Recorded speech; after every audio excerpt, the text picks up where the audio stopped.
del estudiante de la sustentación, arquitecto Pablo César Cimabukuru, que nos va a presentar el título de tesis Actividades recreativas y proxemia en la Residencial San Felipe, predicción y optimización con Machine Learning, redes neuronales y algoritmos genéticos.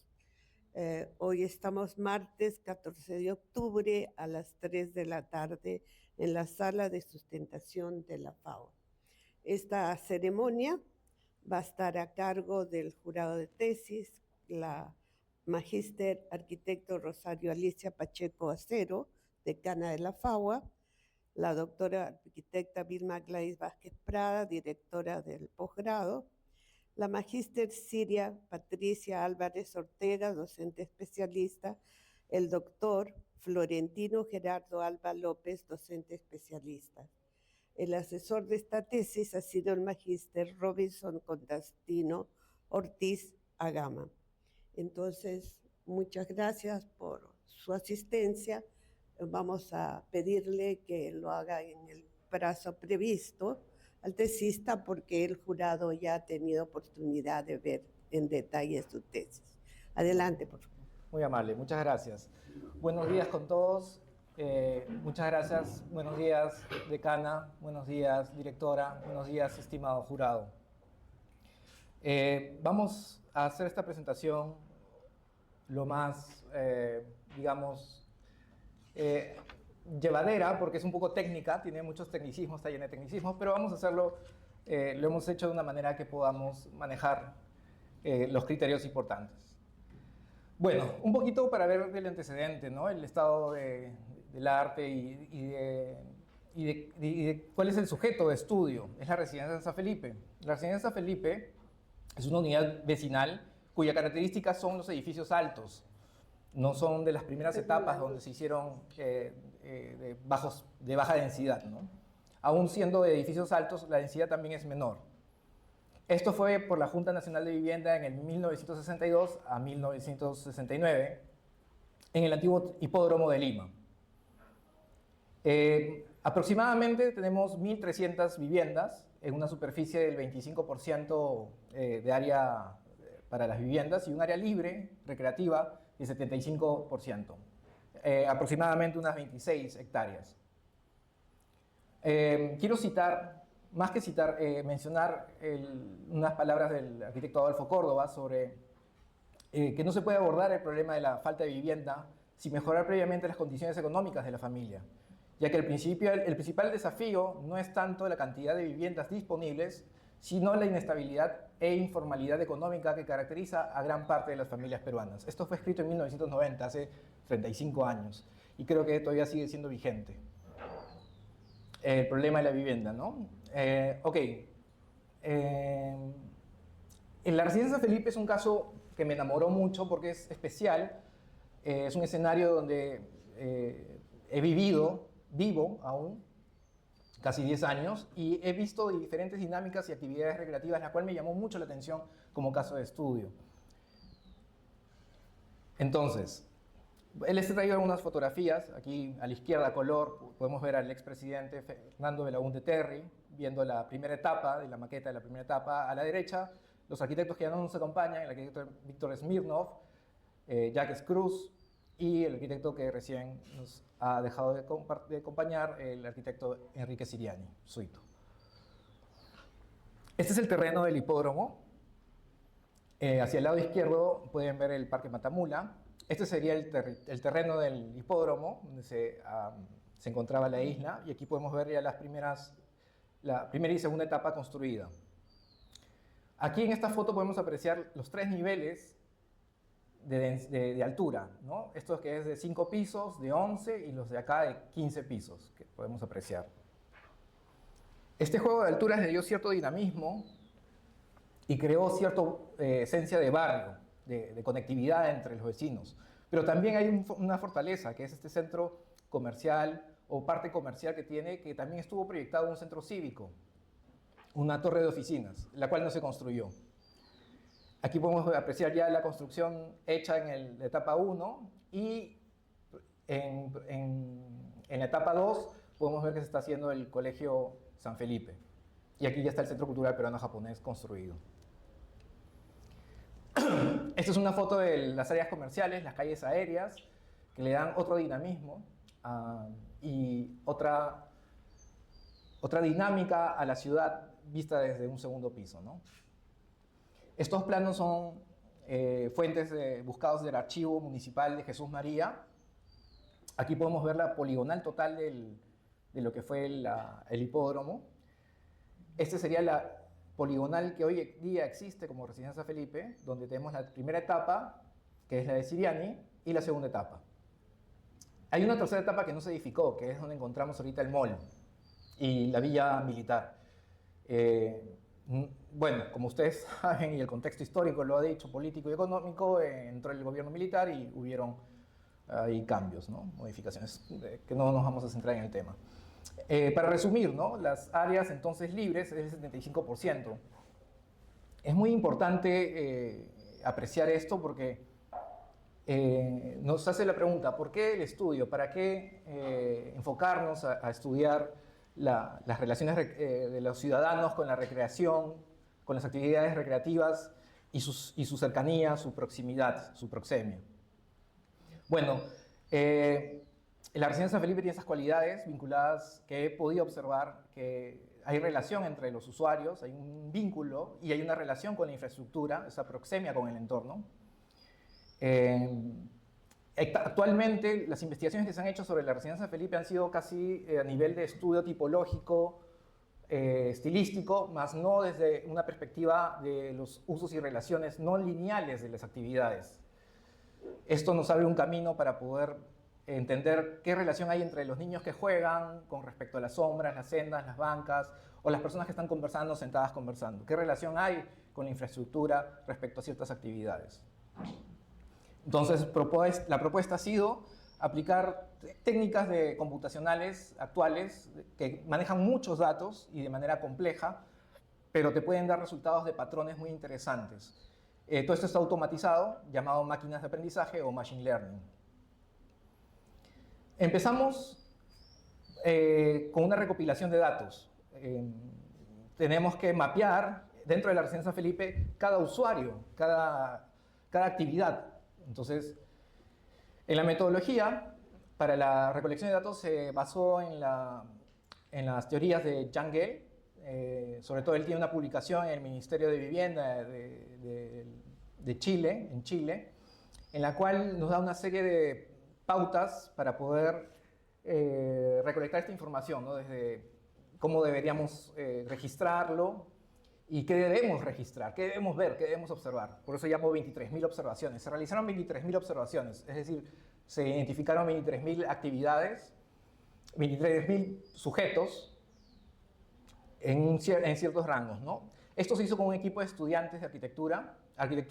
Escogí estudiantes de arquitectura en este apoyo porque era importante poder tener criterios de Jan Gehl que pudiesen manejar y poder que estos observadores pudieran tener criterio para poder hacer el llenado de las fichas, ¿no? De registro. Este periodo se realizó casi saliendo de la pandemia durante el 14 de marzo del 22 y el 14 de abril del 2022. Muy bien. Aquí hay unas fotos, bueno, pueden ver que muchos están con barbijo. Fotos diurnas, fotos de día, de noche, los espacios, algunos espacios improvisados. Durante la pandemia se pintó la gran Alameda Belaúnde, este es el eje principal. Ahora más adelante lo vamos a ver. Y aún así, estando en pandemia, se realizaban actividades. Muy bien, centrándonos entonces a la recolección de datos, la tesis tiene 4 variables categóricas. En un primer discriminación se hizo entre el sexo, si es hombre o mujer. El día de la semana era importante, el rango de edad, se hicieron una clasificación de 6. Y los tipos de actividades, ¿no? Una primer listado de observación, siguiendo un poco lo de Jan Gehl, nos dio como unos 29 actividades, pero estas se fueron optimizando y agrupándose en solo 9 para evitar la complejidad de manejar tantas variables y tener que analizar las 30, sino juntar y ver que hay algunas que son muy comunes, o que son de muy poco uso, como las de religión y culto, que son interesantes, pero el caso de estudio está enfocado a usos más recreativos. Y variables continuas y discretas. En las variables continuas tenemos la ubicación en coordenadas x, y variables discretas, que vendría a ser la hora del día en que se realizó la actividad, la estancia, o sea, los minutos que estuvieron haciendo la actividad, y la territorialidad, es decir, el espacio que ocuparon durante ese momento de la actividad. Entonces, de las 23.000 observaciones, con las 9 variables, tenemos 200.000 datos por procesar, casi un cuarto, ¿no?, de millón.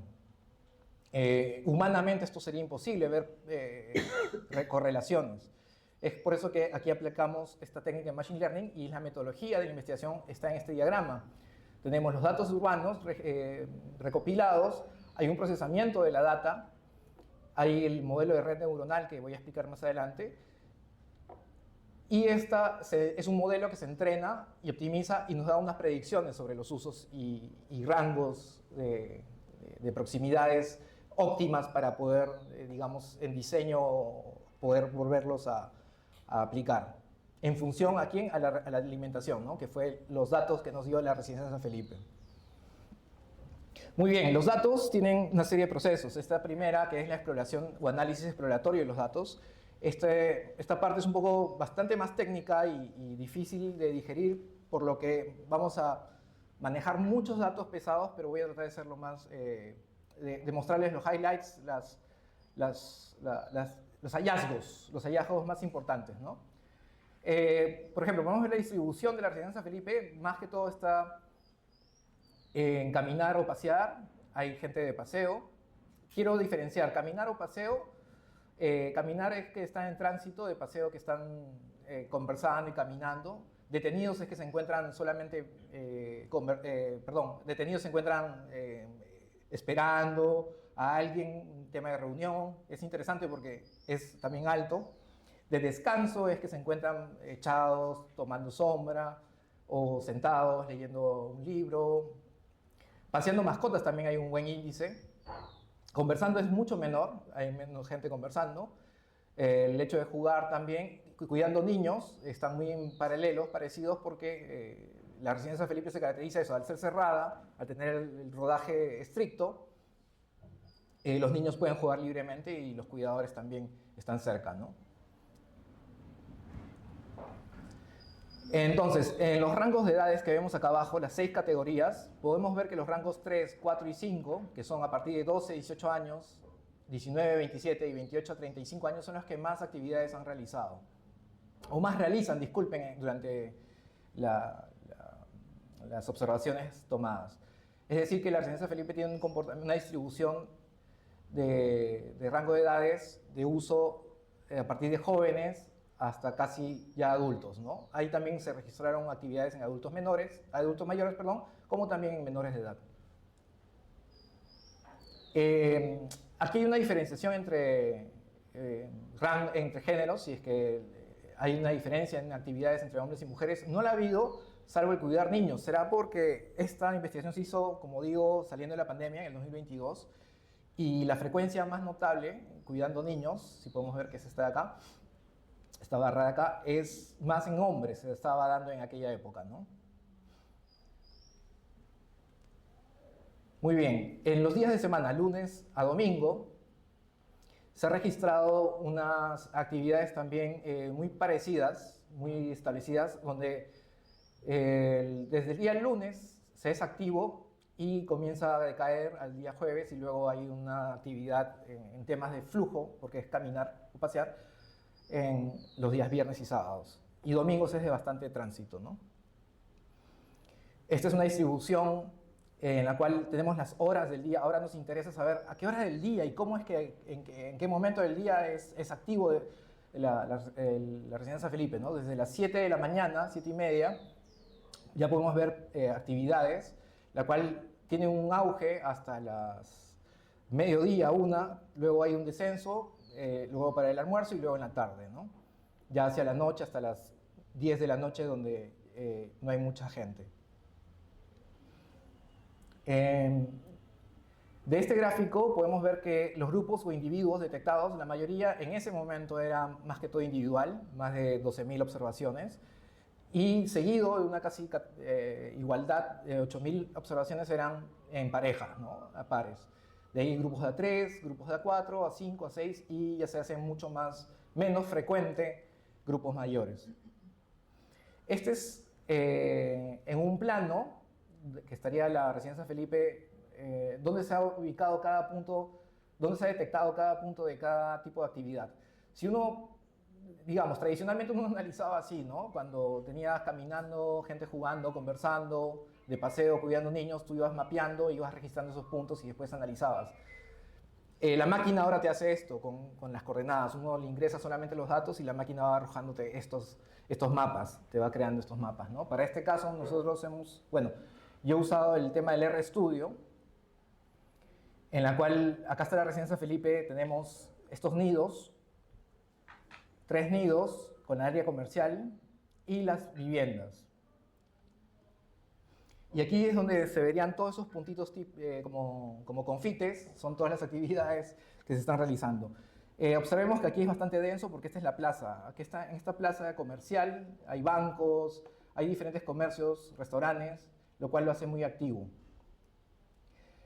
Recapitulando entonces, entre los tipos de actividades y las horas del día, podemos ver que caminar o pasear siempre se da como al mediodía la mayor cantidad, la media. Los ejercicios se dan ya para la tarde, conversando también para el mediodía, y vemos que es muy similar, el comportamiento es básicamente en la tarde. Este gráfico nos muestra justo en los días de semana las horas. La Residencia Felipe entonces despierta desde el día domingo, este es domingo desde las 10 de la mañana comienza a tener actividad, día lunes, martes, los miércoles es su mayor punto, jueves va decayendo, viernes y sábado hay menores actividades registradas. Este es otro gráfico interesante porque nos muestra, acá abajo tenemos las categorías de edades, los rangos de edades, y vemos el rango de horas. Podemos apreciar que durante la mañana diurna, categoría 5 de 36 a 60 años son los que más usan la Residencia Felipe, y más para la tarde-noche, los de la categoría 4, ¿no? De 28 a 35 años. Muy bien, entonces, ¿qué hacemos con todos estos datos que hemos recopilado y estamos procesándolo? Hicimos unos mapas de calor para entenderlo ahora geométricamente, espacialmente, qué sucede. Podemos ver entonces en la actividad de caminar, este es un mapa de calor, donde el color más amarillo representa la mayor densidad, el mayor uso, y tirando hacia el azul, más frío, menor cantidad, ¿no? Entonces vemos nodos como nudos de manera concentrada, pero también de manera atomizadas. Esto se debe porque aquí está la Alameda Belaúnde y esta es la plaza de los bancos. Son importantes espacios en la Residencia Felipe. Otros son como paraderos de buses o la conexión con el mall, ¿no? Ojo, estos son los datos que hemos encontrado en campo, registrado, y que ahora lo estamos mapeando, lo estamos viendo en un mapa, ¿no? Un mapa de calor, como lo decimos en proyectos urbanos, de análisis urbano. Entonces, en temas de juegos y ejercicios, está acá hay una plaza de juegos para niños y un gimnasio, y se dan ciertos juegos, aunque no lo crean, niños que juegan en la plaza, ¿no? La actividad de conversar se da bastante encendida en la zona de los bancos, pero también atomizadamente en espacios muy particulares, que por el momento uno no le encuentra como una relación cuando lo ve. Dices, no está tan cerca de viviendas, está en un eje, está en la Alameda, hay un poco de desconcierto entenderlo. Sí se puede justificar porque está la Alameda y la plaza de bancos, pero te lleva a preguntarte qué relaciones de infraestructura hacen que en estos nodos sí aparezcan esas actividades, ¿no? ¿Y a qué se debe? Paseando mascotas se da en este eje de la Alameda Belaúnde, cuidando niños, obviamente en la zona de juegos de niños es donde se da. El área de descanso preferida es la plaza, se ve bastantes personas de mayor edad sentadas usando las bancas, ¿no? Que están arboladas, que están bajo sombra. Ahora lo vamos a ver. Los transeúntes, casi el diagrama nos apunta a que aquí hay una transitabilidad XY, ¿no? La residencia San Felipe es usada también para transitar la ciudad misma, conectar misma el distrito. En bicicletas y patines, obviamente se sigue encendiendo lo que se vendría a ser la plaza y la Alameda. Esto es lo registrado. Gente esperando, obviamente por el tema de los bancos, sí, en las colas, pero también gente esperando para encontrarse con otras personas. Es interesante que la plaza sea un punto importante. Ok, entonces, una vez que hemos mapeado, hemos entendido, recogido todos estos datos, pero no podemos entender la complejidad de todos estos datos, cómo se relacionan entre sí, la edad versus el tipo de actividad y el día de la semana. Esto nos lleva a plantear el uso de Machine Learning.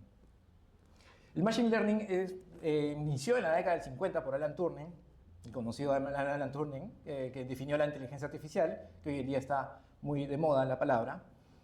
Pero quiero irme básicamente a lo que hoy en día se ve o lo que se trabaja como inteligencia artificial, que es en el 2010 al presente, es el Deep Learning, ¿no? Lo que ustedes ahora ven como inteligencia artificial es el aprendizaje profundo. El Machine Learning, entonces, aplicado desde la década del 2010 como herramienta de análisis predictivo y generativo en diseños arquitectónicos urbanos, ¿no? Esto ayuda a poder identificar patrones. Estos patrones nos ayudan a entender mejor la relación que hay entre la arquitectura y el usuario. Entonces, la base teórica de esta tesis ha sido inspirada en un libro compendio de muchos artículos sobre inteligencia artificial en la arquitectura, ¿no? Este libro del 2021. También quiero destacar el uso de... hay publicaciones recientes chinas, en China, en las cuales el Machine Learning se está integrando ahora el GIS, al uso de estudio urbano, ¿no? De análisis espacial, que es un poco lo que la tesis ha ido en esa dirección. Entonces, el enfoque de la tesis es, básicamente, ¿por qué usar el Machine Learning? Predecir probabilidades de actividades recreativas. O sea, queremos aprender esas actividades, cómo salen esos patrones y poder reproducirlas o predecirlas en un diseño. Predecirlas, a ver si es posible, ¿no? Identificar rangos de esos parámetros, de esa proximetría, y utilizando datos geoespaciales, observaciones y modelos predictivos. Entonces, el Machine Learning se compone de tres tipos. Tenemos los de aprendizaje supervisado, no supervisado y de reforzamiento. Nosotros estamos viendo ahora que la tesis se desarrolla en supervisado y una forma de clasificación. Clasificación porque va a decir qué tipo de actividad se realiza o no en cierto espacio.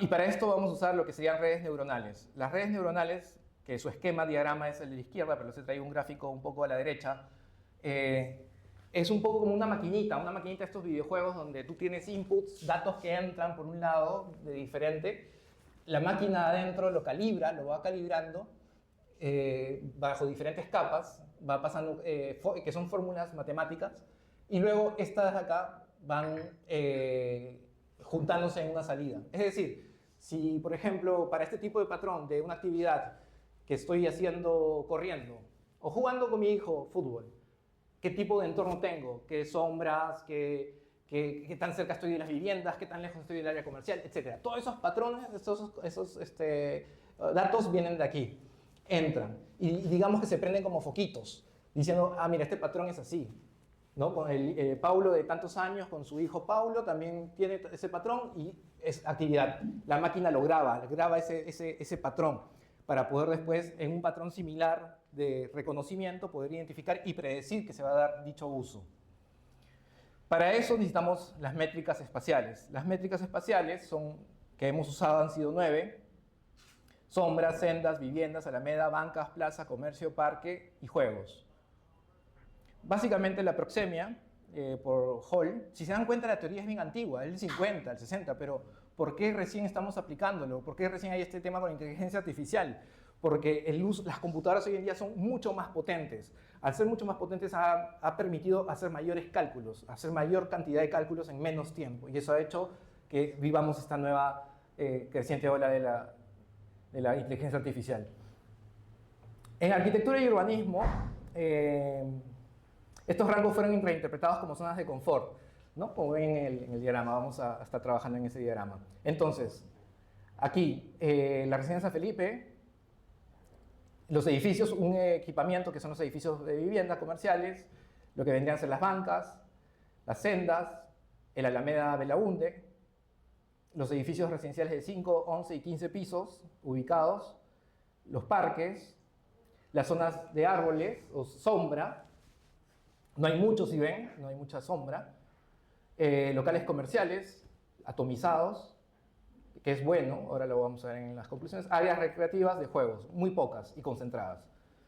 Y la plaza, ¿no? Concentrada alrededor del área comercial, que creo tiene su porqué. Entonces, esta máquina la entrenamos, es un entrenamiento de estas redes neuronales, es un tema programático, es un software, es como si manejemos un AutoCAD, pero más moderno, que ayuda para la visualización de datos urbanos. Y el software fue entrenado y este modelo nos dio estos resultados. La línea fucsia que ven es el rango de predicción que tuvo. En el mundo del Machine Learning, predicciones superiores al 70% ya es bueno, es considerado un éxito. O sea, estamos, digamos, esperando un grado del 99%, pero no, en el mundo de las máquinas de predicción, de estar en rango del 70-90 es de bastante éxito. Entonces, las actividades de paseando, podemos ver que predijo. Aquí quiero hacer un hincapié. En esta predicción he tomado la zona del sector de la etapa 1 de Siriani para confirmar que está haciendo correctamente la computadora las predicciones. Es decir, si yo puedo confirmar y ver que las predicciones se hayan realizado o se realizan esas actividades en la parte de la etapa 1, ¿no? Actividades jugando, conversando, acá se enciende la parte de la plaza, hay actividades jugando, pero es menor a comparación de la plaza cívica. Hay un área de paseo de mascotas, cuidando niños. No hay un área de cuidando niños encendido en la etapa 1. No ha detectado la máquina un patrón de predicción. Descansando sí la hay. Transeúntes hay bastante, está encendido. O sea, es un diseño que es más de tránsito, más que de estar, ¿no? Bicicletas se enciende casi todo porque casi todo es usado para bicicletas. Y esperando también. Tenemos estas áreas cercanas a las residencias, ¿no? Entonces uno ya comienza a ver estos patrones. Estos patrones y esta data que nos arrojó, las optimizamos. Decimos, quiero sacar ahora los rangos. Ok, tú me has hablado de que estas relaciones son buenas con una con otra, pero ¿de qué dimensión? O sea, ¿cuántos metros lineales, no? Los algoritmos genéticos fueron creados por John Holland, en la década del 70 otra vez, pero que hoy en día se están aplicando. Este es el esquema, voy a ir rápido por el tiempo, pero básicamente un algoritmo genético es una serie, como en la vida real, un cruce de información de la cual se depura y se tiene lo mejor, y de lo mejor se vuelve a procesar, se mezclan los datos y los mejores resultados se vuelven a usar para volver a mezclar con otros buenos datos hasta tener una salida que logre el mejor punto de encuentro. Ok, entonces, ¿qué encontramos? Que en paseando hay este tipo de patrón, actividades. Muy similar, todos pueden estar alejados a los 50 metros. En lo que vendría a ser parques, sí, para actividad jugando es necesario que estén dentro de los parques, es obvio, pero no necesariamente tienen que estar tan cerca a los otros usos, ¿no? Conversando, se da este tipo de patrón donde la vivienda sí tiene que estar más o menos cerca, y eso lo vimos en los mapas, y no necesariamente tan cerca a la sombra, puede estar alejado. En actividades como paseando mascotas sí la preferencia era bajo sombra y cerca a la alameda, ¿no? Por el uso. Cuidando niños es básicamente homogéneo, salvo que no necesariamente tiene que estar a distancia de las bancas, no era necesario. En actividades de descanso sí cerca de los parques y también cerca de los juegos y la plaza. Es muy... transeúntes cerca de las sendas, obviamente. Y patinetas en la alameda, más cercano, ¿no? Esperando se da muy cercano a casi todas las infraestructuras analizadas, salvo a las bancas y áreas de sombra. En resumen, tenemos estos rangos de 2 a 6 metros para las sendas, sombras de 10 a 12, o sea, cada sombra podría estar alejadas cada 10 y 16 metros, áreas verdes o parques podrían estar interpoladas cada 30 a 50 metros, las bancas cada 50 a 12. El comercio puede estar haciendo actividades a 20, 35, las viviendas a 15, 25, los juegos y la alameda. Entonces, comprobación de la hipótesis. La identificación y optimización de rangos específicos en las métricas espaciales, utilizando modelos predictivos basados en redes neuronales y algoritmos genéticos, aumentan de manera significativa la probabilidad de realizar actividades recreativas específicas en un contexto residencial como la residencia de San Felipe, debido a la validación, la evidencia cuantificable de datos y la evaluación cualitativa también, que es la que he explicado, confirmamos los resultados, ¿no? Que la hipótesis es positiva porque sí hemos podido ver que las métricas espaciales sí han ayudado a predecir actividades. Las redes neuronales sí funcionaron para esta tesis, pudo haber sido que no el caso, de repente no era la metodología, y los algoritmos genéticos. Las hipótesis secundarias también se validaron, fueron validadas, y como conclusiones, la primera conclusión es el análisis de datos exploratorios. La segunda, los nodos. Este mapa de nodos es importante ver que es una herramienta útil para ver las intervenciones. La 3 sería que las redes neuronales ayudan para la predicción en actividades a partir de las métricas espaciales y que se puede optimizar con algoritmos genéticos para encontrar rangos de distancias donde a partir de esos rangos podemos casi estar seguros que se van a realizar esas actividades. ¿No? Acá hay una lista de los rangos y que la metodología es viable, ¿no? La aplicación del Machine Learning con algoritmos genéticos es viable. Hay un impacto teórico, sí, en el tema de que recién se está usando esta aplicación en técnicas, y en el impacto práctico es fundamental para el mundo del diseño, ¿no? que tenemos. Entonces, finalmente, como recomendaciones, las variables pueden ser mayores como el clima, otros datos más extendiéndose, y esto puede ser mucho más ambicioso. Yo he sido conservador en eso, en lo posible. Quiero dedicarle este trabajo a mi esposa e hijos con el mayor amor del mundo y que le dan sentido a mi vida. A mis padres y hermanos por el calor de la familia que abrigó mis fríos inviernos, y agradecimiento especial al amor de mi vida, que en ti encuentro la paz y la armonía. Gracias, Nadia Lucía Sánchez Chacón. Eso ha sido todo. Gracias.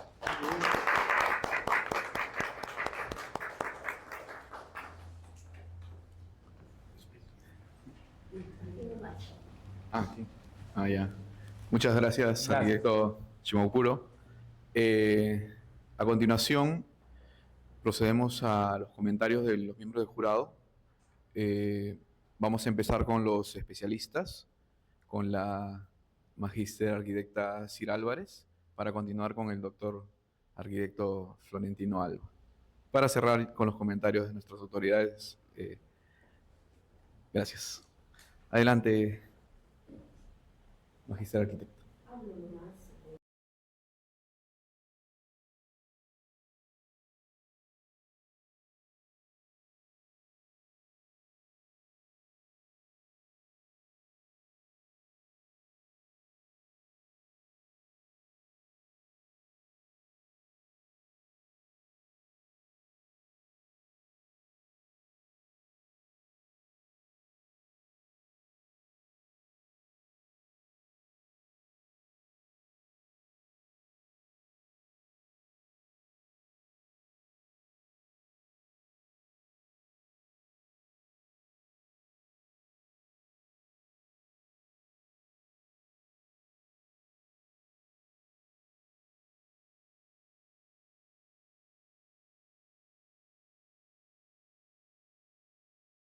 Porque claro, en el mar de datos y palabras técnicas puede ser un poco más complicado.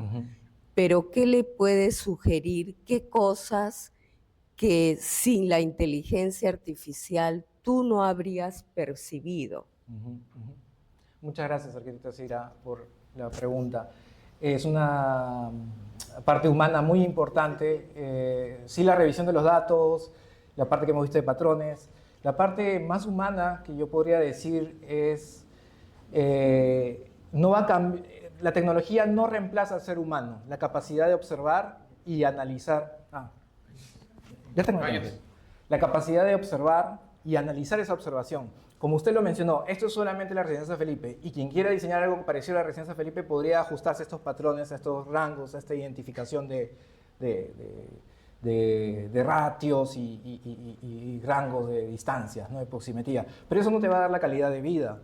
Un poco por eso empecé hablando de Adolfo Córdoba, ¿no? La vivienda, la calidad de vivienda y la posibilidad de tener vivienda va más allá de nuestra capacidad de arquitectos, sino en la capacidad de poder mejorar la economía como sociedad, ¿no? Y finalmente, para terminar, creo que para todos los jóvenes arquitectos que diseñan, esto más allá de ser un instrumento,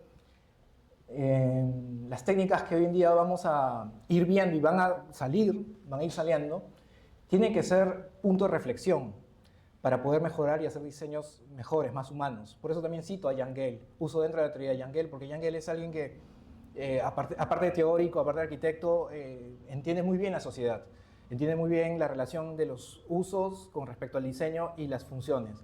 Para mí ha sido sorprendente, y ahí termino, descubrir que estas relaciones de distancia las puedes provocar, las puedes poner. Puedo poner ahorita un árbol acá, poner un centro comercial muy cerca, pero no necesariamente puedo predecir que se va a dar una actividad, ¿no? Voy a descansar, pero no necesariamente lo puedo hacer con cierto placer o comodidad. Entonces aquí es donde la máquina nos dice, sí, las personas que han sido observadas han hecho actividades de manera natural, no han sido como en un mall que te diseñan para que camines, para que compres, para que te sientes. En un mall te diseñan la vida urbana. Aquí la vida urbana ha nacido, se ha ido acomodando y ha sido registrada. Y creo que es importante entenderla, y por eso es una tesis cualitativa, cuantitativa, ¿no? A partir de la cantidad, ver esas cualidades. Gracias.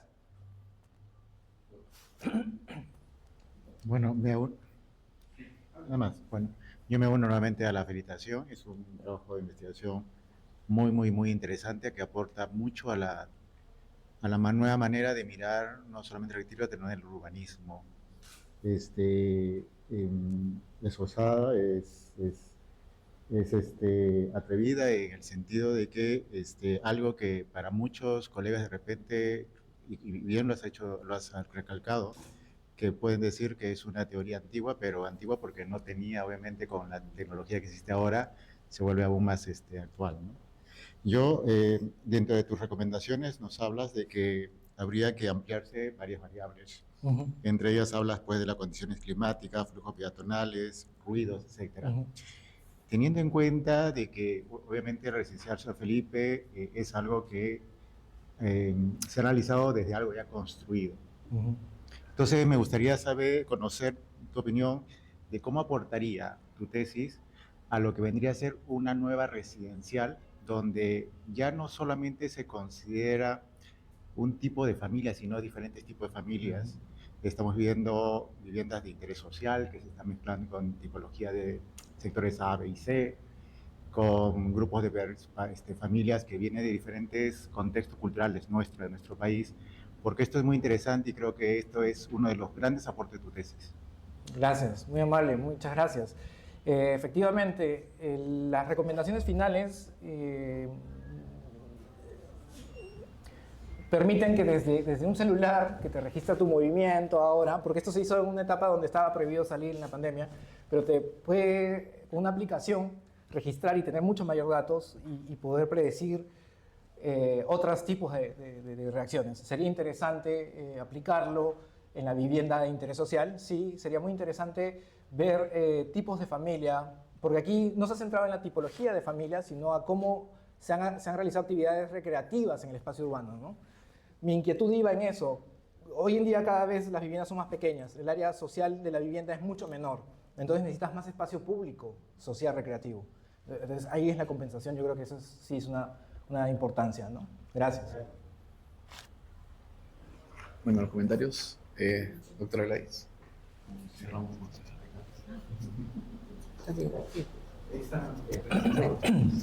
Bueno, primero felicitarte. Gracias. Nos traes un tema muy interesante, innovador. No hay tesis previas que hayan tratado el tema. Creo que eso le da una calidad especial a tu propuesta. Y sobre todo, nos traes términos que nos van a obligar a profundizar a los que queremos seguir en esta especialidad, como es la proxemia, el aprendizaje automático, ¿no? A través del Machine Learning, ¿no? Y que nos permite tener en el mundo de la Big Data, donde ya el ser humano está limitado, pero que la computadora y la tecnología viene a ayudarnos a poder sistematizar mayor cantidad de datos, ¿no? Y nos permite, pues, nos estás enriqueciendo la lectura del fenómeno urbano para impulsar una nueva forma de poder iniciar y diagnosticar un plan de planificación, donde la evidencia y la simulación inteligente va a contribuir a llegar a soluciones más acertadas. Nos abres un tema interesante, el mundo de la IA, y eso quiero agradecerte de manera especial, ¿no? San Felipe es un emblema importante para nosotros y creo que el haber tomado nos permite ver cómo contrastar, ¿no?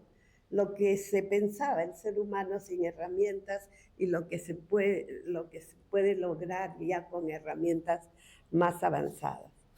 Entonces, eso quería preguntarte, ¿qué encuentras, ¿no?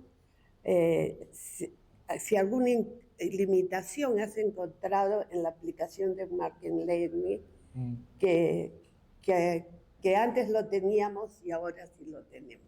Muchas gracias, doctora. Limitaciones. En el 2022 todavía no existía este boom de la inteligencia artificial, no salía, se llamaba Machine Learning en aquel momento, por eso la tesis se mantuvo con el nombre original. Las limitaciones en aquel momento era el registro, por la pandemia, sacando fuera la pandemia, pero por la pandemia había el tema de las horas y todo lo demás, pero se pudo registrar en los rangos desde la mañana hasta la noche, desde las 6 de la mañana hasta las 10 de la noche. Pero en temas de dificultades técnicas, felizmente hoy en día las computadoras pueden procesar estos datos. Para mí fue sorprendente que yo lo pudiese hacer con solamente una laptop doméstica, procesar tranquilamente 200.000 datos, ¿no? Se puede procesar millones de datos y la computadora lo puede hacer. Ahora, hoy en día no necesitas tener una buena máquina, sino se procesa. Hay servidores en el mundo donde tú subes la información, así como uno sube al Drive su Excel, sube la data, muchos suben la data y lo procesan en estos servidores. Y a ti te dan y te arrojan los resultados, ¿no? Tú puedes sustraer. Entonces, el mundo ha cambiado radicalmente en estos últimos 3 años. Radicalmente. La accesibilidad es mucho más fácil, la oportunidad está acá, los jóvenes tienen hoy en día una herramienta potentísima que lo pueden usar para el bien o para el mal.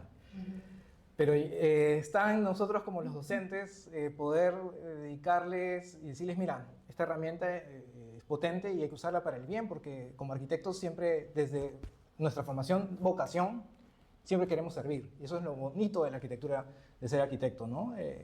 La vocación de servir. Y hoy en día tienen todas las facilidades y accesos, accesibilidades. No es necesariamente saber programar. Ya ese tema de su programación se superó casi con el lenguaje, el ChatGPT y todos estos ya te programan automáticamente. Gracias. Perfecto, Paulo. Me uno también a las felicitaciones hechas acá por mis colegas y reitero que también este es un tema muy novedoso, ¿no? Y muy, muy interesante. Has tocado lo que es la proxemia, recordaba justamente a Edward T. Hall con su libro La Dimensión Oculta, ¿no? Que habla justamente de ese espacio íntimo, personal, social y público, y que muy bien lo has mostrado acá, aplicándolo a este espacio, ¿no? Que, como ya lo dijeron, también es un hito importante en nuestra arquitectura, ¿no?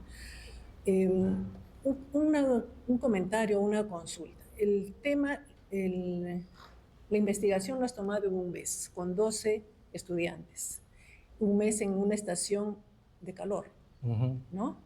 ¿Qué pasaría con una estación en frío? ¿Cómo variaban esos elementos, ¿no? ¿Qué hubiera ocurrido de repente o con más tiempo, en tomar más tiempo esa lectura, ¿no? O sea, sabemos que ha venido de una pandemia, pero es interesante todo eso. Gracias. Sí, muchas gracias, doctora decana. el, el tema de decisión, cuándo y cómo lo hacemos y en qué momento sería el más ideal, fue difícil. Me hubiera gustado que esto fuese todo un año o revisiones de más de un año, pero tenía que considerar temas. La tesis no ha sido financiada por mí mismo, entonces básicamente los jóvenes, yo tengo enseñaba en la UPC y tenía chicos que me aprecian y me decían, le quiero ayudar, le quiero asistir, ¿no? Pero igual había como un reconocimiento económico. Y entonces tuve que hacerlo como plan de tesis, es decir, mira, el mes donde hay más actividades y dinámicas vistas, observadas durante estos 10 años que vivo, son estos meses donde puedo aprender más. Definitivamente, dentro de las reflexiones finales, de sugerencias a la tesis, aparte de recopilar más datos, es mayor temporalidad, si esto puede ser automatizado en una aplicación de celular y no tener jóvenes que estén registrándolo, ¿no? Fuese mucho más automático, mucho mejor sería. Pero lo que quería comprobar a la pregunta y como respuesta, lo que quería, y me dije, vamos por estas decisiones, es porque quiero comprobar el método. Es decir, el método funciona. Es un método que es híbrido, tomado en otros países, que se está tomando en análisis y digo, ok, vamos a aplicarlo acá en la Residencia Felipe y a ver si es que sí da resultados o no, ¿no? Arriesgarnos, ser osados, como dijo el arquitecto Florentino, el doctor Florentino. Muy bien, perfecto, gracias. Gracias. Bien, muchas gracias a los miembros del jurado, arquitecto Shimabukuro. Bueno, a continuación invitamos a los miembros de la sala, los invitados, menos el jurado obviamente, para poder continuar con la deliberación. Sí. Y también al arquitecto Shimabukuro. Muchas gracias.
palabra a nuestra decana para dar el veredicto del jurado. Perfecto, gracias. Acta de sustentación de tesis, reunidos en la unidad de posgrado de la Facultad de Arquitectura, Urbanismo y Artes de la Universidad Nacional de Ingeniería, el jurado calificador de la tesis de grado académico de maestro en Ciencias con mención en Arquitectura, Historia, Teoría y Crítica, integrada por la magíster arquitecta Rosario Alicia Pacheco Acero, decana, presidenta, doctora Vilma Gladys Vázquez Prada, directora de la unidad de posgrado, magíster Cira Patricia Álvarez Ortega, doctor Florentino Gerardo Alba López, docentes especialistas, y magíster Robinson Constantino Ortiz Gama, asesor. Vistos los informes emitidos por los especialistas, magíster Cira Patricia Álvarez Ortega, doctor Florentino Gerardo Alba López, habiendo escuchado y debatido la sustentación de tesis presentada por el arquitecto Paulo César Shimabukuro acerca del tema actividades recreativas y proxemia en la residencial San Felipe, predicción y optimización con machine learning, redes neuronales y algoritmos genéticos. Después de la debida deliberación, se acordó la siguiente calificación.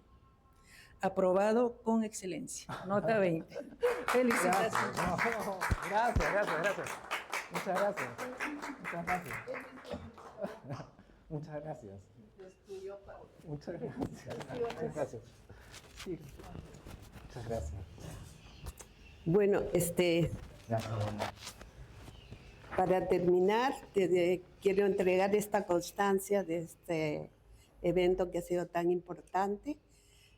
Quiero que sepas que el posgrado siempre es tu casa, que tenemos los brazos abiertos para tenerlo siempre, pero el jurado, y en este caso la decana y la directora de posgrado, queremos comprometernos de manera especial y comprometerte a ti para hacer un pequeño libro de esto, resumen y publicar. Gracias. Felicitaciones. Muchas gracias. Muchas gracias. Muchas gracias. Muchas gracias. Muchas gracias. Muchas gracias. Muchas gracias. Ahora creo que la foto de Rigor. Sí. Para que hagan la firma, por favor.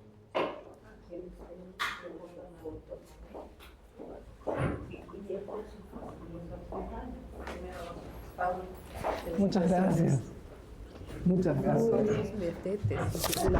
Muchas gracias. Muchas gracias. Muchas gracias. A ver.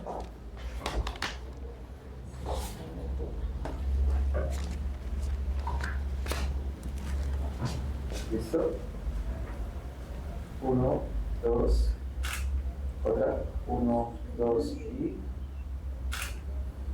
Nada más, por favor. 1, 2 y... Ya está. Gracias. Ahora sí, la familia. La familia también.